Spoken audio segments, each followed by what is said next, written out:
Bonjour et bienvenue dans cette nouvelle vidéo. Nous allons aujourd'hui parler des indirections.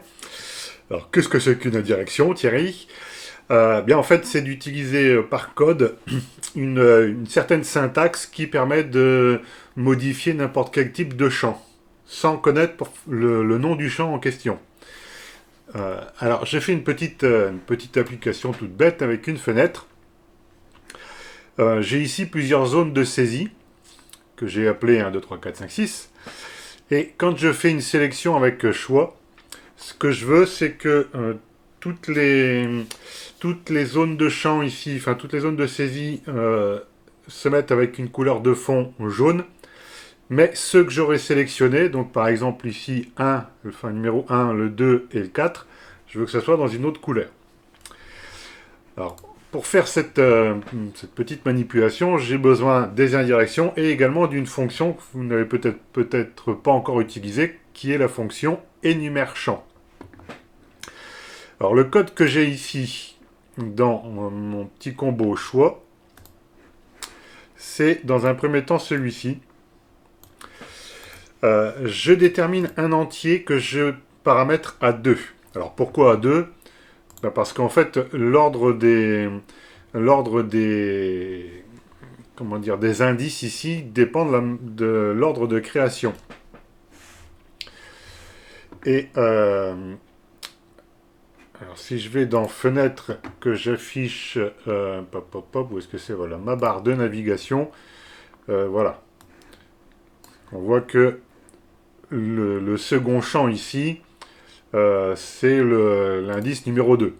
Bon, comme je n'ai pas voulu modifier l'ordre, je suis resté dans ce cas de figure. Donc ça veut dire que quand je choisis le 1 ici, mais en réalité c'est le champ numéro 2.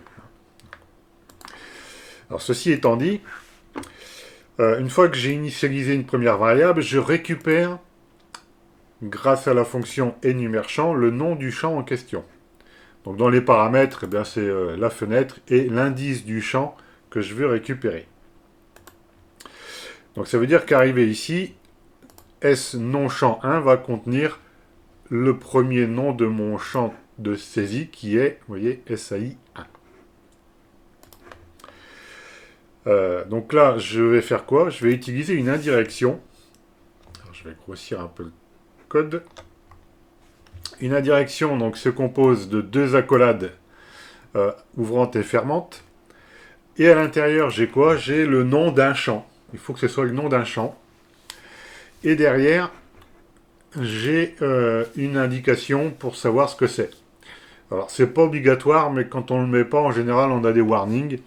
Alors, qu'est-ce qu'on a comme possibilité? On a pas mal de champs.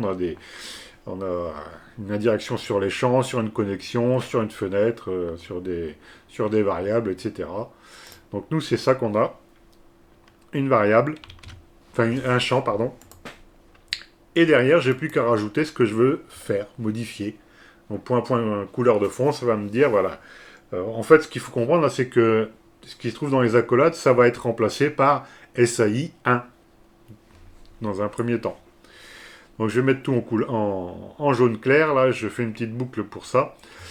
Et à chaque fois que je fais un énumère champ ici, ça doit me renvoyer, donc on l'a dit, le nom d'un champ. Et si on a fait le tour, qu'il n'y a plus rien, eh bien ça renverra vide. Et puis ensuite, en fonction du choix de mon combo, eh bien je vais aller appeler des fonctions, une fonction que j'ai créée. Je lui passe en paramètre l'indice en question. Alors les indices, on vous l'a dit ici, si je choisis le SAI 1, c'est le champ numéro 2, d'indice numéro 2, et ainsi de suite. Donc pour ça, c'est peut-être pas tout à fait ici les mêmes valeurs, mais toujours est-il que là, ici, couleur SAI 1, SAI 2, c'est ce que je... Enfin, SAI indice 2, ça correspond... je vais y arriver, au champ de saisie numéro 1. Alors, qu'est-ce que j'ai dans ma procédure? Quasiment la même chose que ce que j'ai ici. F2.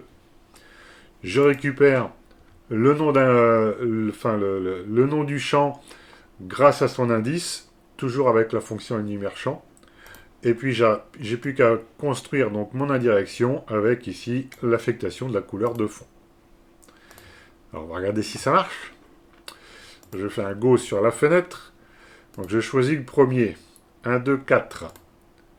Hop, alors je vais enlever le point d'arrêt là.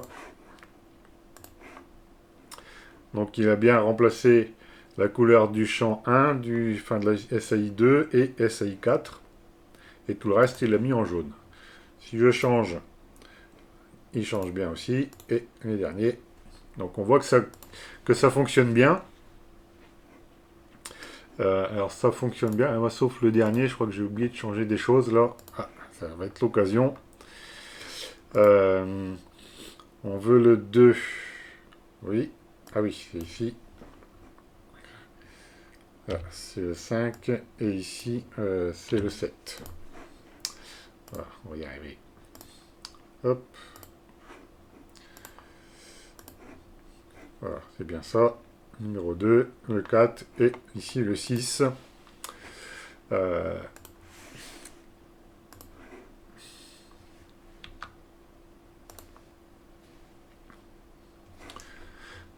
Donc voilà, ça fonctionne bien, cette histoire-là d'indirection. Alors vous comprenez bien ici, notamment grâce à ma fonction, que je pourrais lui envoyer n'importe quoi, comme indice par exemple, et je pourrais très bien le rendre visible, invisible, mettre en gras, enfin faire ce que je veux ici dans cette petite fonction. Bon là en l'occurrence j'ai choisi de traiter les couleurs pour faire un exemple simple, mais vous vous rendez compte qu'on pourrait faire beaucoup de choses. Et c'est d'ailleurs l'objet de la formation dont je souhaitais vous parler là tout de suite. Une fonction spécifique sur les indirections, où on va traiter des indirections sous différents angles et différents aspects. Voici très brièvement le programme que je vous propose dans cette formation. C'est de voir donc les indirections qu'on peut associer avec des classes, avec des rubriques de base de données ou des listes de champs, un petit peu comme ce qu'on vient de faire ici. Et on va, grâce à cette petite formation, on va aborder d'autres types de programmation, d'autres fonctions, notamment la lecture de fichiers Excel. On va parler de conversion de dates, de création de procédures également, pour ceux qui n'ont pas trop l'habitude. Et puis, création de classes, de tableaux de classes, on va faire plein de choses. On va même faire un petit publi-postage dans un document Word. Et donc tout ça, c'est grâce aux indirections. Donc en gros, l'idée, c'est d'utiliser les indirections pour faire des choses spécifiques qui vont être appliquées bien soit à des champs, à un champ planning, un champ de saisie classique, ou de documents Word et faire des indirections sur les rubriques. Voilà ce que je vous propose dans cette petite formation. J'espère que ça vous intéresse et si c'est le cas, on va se retrouver rapidement de l'autre côté. En attendant, j'espère que cette petite vidéo vous a mis un petit peu l'eau à la bouche, vous a appris des choses aussi, évidemment, c'est un peu le but. Et moi je vous dis à bientôt pour de prochaines aventures palpitantes avec WinDev.